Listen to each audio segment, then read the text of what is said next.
you were also saying the other thing we were going to say was how you would have done it differently. Well, I feel like If it was like a 2020 version or something like that, nowadays, I would, like kind of basically the cause of it would be like some kind of terrorist kind of act, like kind of that, like where there was a bio weapon that went astray, like kind of, that was launched, like kind of by some rogue nation. It would probably be something along that lines as being like kind of, the backstory. I feel like the other thing that like I might actually go back to black and white, but only to like kind of to me like not to use it to hide things, but to actually intensify like kind of like kind of the things that like are uncertainty, whatever it's like that, like maybe like in a way like as if somehow we had to like like the infrastructure is kind of collapsed and we're now like kind of going almost back to like a pre-millennium like like in other words right now we rely on our cell phones and stuff like that. In fact, Cell was Stephen King's version of like kind of where I don't know if you're familiar with that.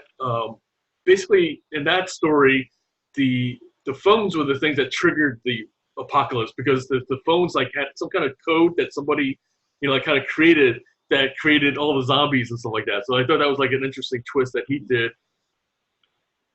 They had to like basically get rid of the phones and stuff, and one of the things that like somebody pointed out was like a lot of the things that create drama or suspense, or whatever, doesn't work in a post cell phone era or stuff. So that's like one way he dealt with it, and I feel like in some ways you kind of almost need something like that to kind of again really accentuate like kind of where things are more challenging, right? And like where you can't just look at your GPS and like kind of navigate to where you need to go or to like kind of text somebody and like kind of that kind of thing stuff.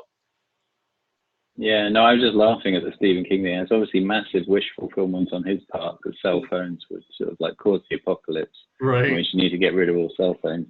But yeah, I mean, you're right. It's like, I guess rather than the rednecks sort of hanging up and shooting them in the modern day Night of the Living Dead, that all the people be taking selfies with them and doing pranks with the zombies or something like that, posting them up on Instagram, I don't know. And who knows? Like we talk about the wall all the time and stuff, right? Like there'd probably be like some wall that they would try to put to basically keep them out and stuff like that. And that kind of was done. The one other sequel, what was it? I think it was it not Day of the Dead, but like like it was one where they had the wealthy people kind of all moved into this tower and stuff like that, and that was like kind of how they kept the outside world out and everything, and I feel like that may be something that like would be also need to be done is like kind of that the way to kind of that they're trying to deal with it is to basically have like and we saw that like kind of in some other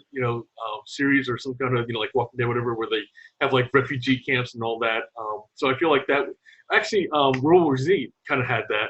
So it's done to a degree. But yeah, I think the focus of what makes Night of the Living Dead work is the fact that like it was just things were starting off.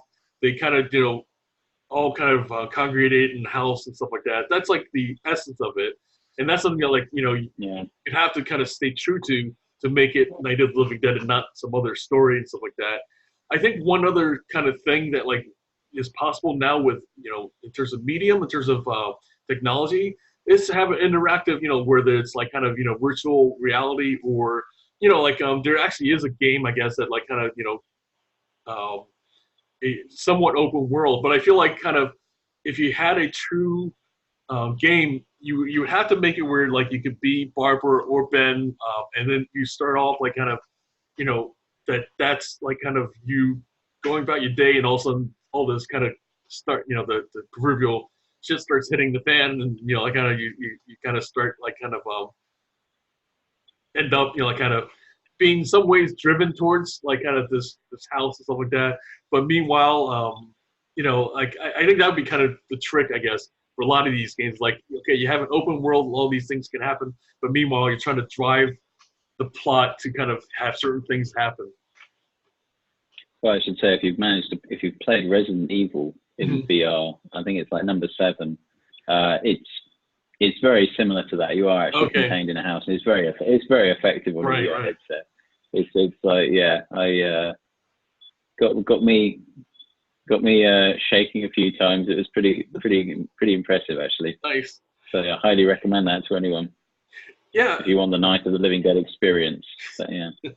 And to me, that's like one of the things that like kind of at each point, if you use the technology, you use like kind of what's available to kind of really take the heart of the story and kind of retell it, in whatever medium is kind of like the best available, so like that. I mean, that's to me like also the point of these is like kind of not necessarily just rehashing, but like kind of just using what's available kind of in a way that kind of really engages people even more. Because like what you just said about like kind of that feeling of shaking, stuff like that.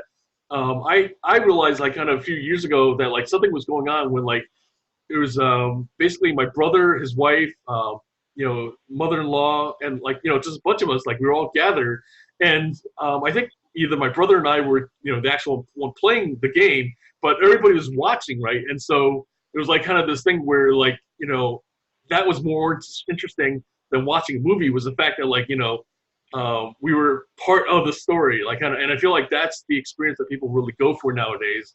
And that's like kind of if you can kind of create that, that's to me like kind of the modern day storytelling where you're not only passively watching it, but you're part of the story.